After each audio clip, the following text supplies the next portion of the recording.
Magandang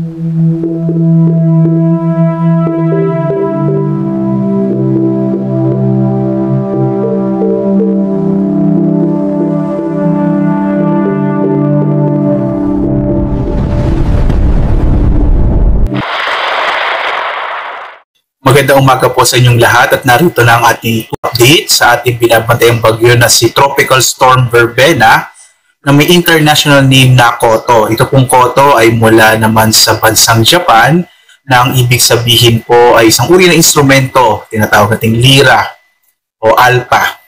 At sa ngayon nga po yung ating latest update sa bagyong Verbena, ito po ngayon ay nasa may bahagi na ng linapakan sa lalawigan ng Palawan. At ito po ay may lakas ng hangin na umaabot ng 75 kilometers per hour malapit sa gitna at pagbugso naman sa 105 kilometers per hour. Kumikilos ang bagyong Verbena.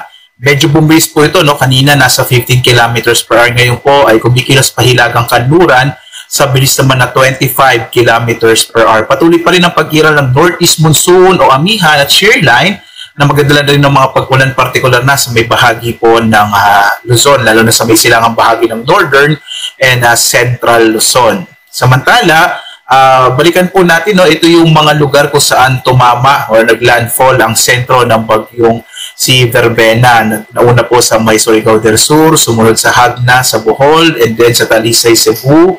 Dumaan din po or tumama rin po ang sentro nito sa Negros Oriental, sa Vallehermoso, ngayon din sa San Lorenzo, sa Guimaras, at sa Miagao, Iloilo. At ngayon nga po, no, base po sa ating huling pagbabantay dito sa bagyong si Verbena, tumama po sa ikapitong beses, naglandfall po ito sa linapakan, sa lalawigan ng Palawan kagabi, bandang alas 10:50 ng gabi.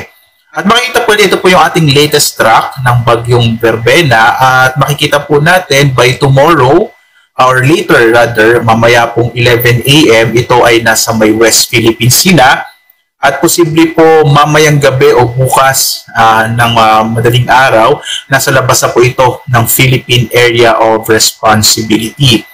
At dahil nga sa bagyong Verbena, nakataas pa rin ang signal number 2 sa Calamian Islands at sa extreme northern portion ng mainland Palawan. Ito yung mga bayan na El Nido, Taytay at Araceli. Signal number 1 naman sa Occidental Mindoro, Oriental Mindoro, southern portion ng Romblon, gayon din sa northern and central portions ng Palawan kasama yung Cuyat, Cagayan Silio Islands, gayon din sa buong lalawigan na Antique at northwestern portion ng Aklan.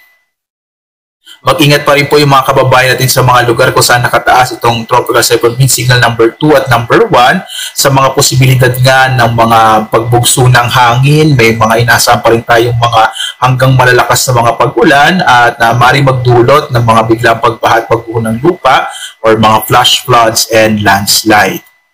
Samantala, sa mga lugar po, no, may mga lugar sa ating bansa na bagamat wala pong nakataas na tropical cyclone wind signal, posible pa rin makaranas ng mga pagbugso ng hangin, dala po ng bagyong Verbena at ng northeast monsoon o amihan. Ngayong araw, maaari ding makaranas sa mga pagbugso ng hangin ang malaking bahagi ng Luzon, kasama din yung Aklan, Antique, Capiz at Negros Occidental. Bukas naman, araw ng Huwebes, November 27, maaring makaranas sa mga pagbugso ng hangin sa Batanes, Cagayan, Isabela, Cordillera, Ilocos Region, Zambales, Bataan, Metro Manila, Cavite, Occidental Mindoro at Palawan. Kaya mag-ingat pa rin po, no, sa mga biglaang pagbugso ng hangin dulot nga ng epekto ng bagyong Verbena at hangin amihan kahit doon sa mga lugar na wala pong nakataas sa tropical cyclone wind signal.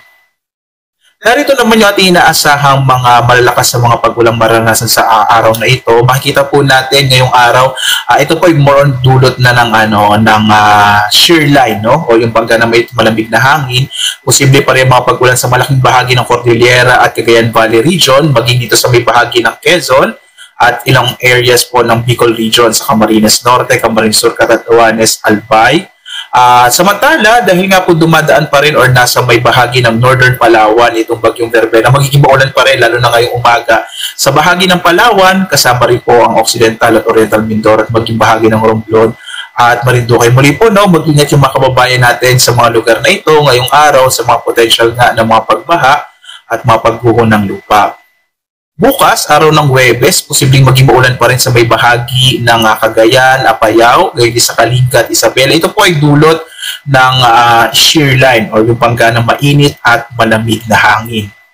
At dahil pa rin sa bagyong Verbena at sa hanging amihan, may nakataas po tayong gale warning. Ito yung babala natin sa malalaking pag-alon ng karagatan. Delikadong maglayag ang mga maliliit na sakyang pandagat, maliliit na mga bangka sa mga baybayin ng Batanes, sa Cagayan kasama yung Babuyan Islands, Ilocos Norte, Ilocos Sur, La Union, Pangasinan, at sa mga baybayin po ng Palawan. Mag-ingat po sa mga lugar na ito na inaasahan nga natin may mga malalaking pag-alon ng karagatan na maaaring umabot hanggang 5.5 meters. Iwasan mo na po pumalawat, lalong-lalo na yung maliliit na mga bangka. Salamat po sa inyong pagsubaybay. Mag-ingat po tayo.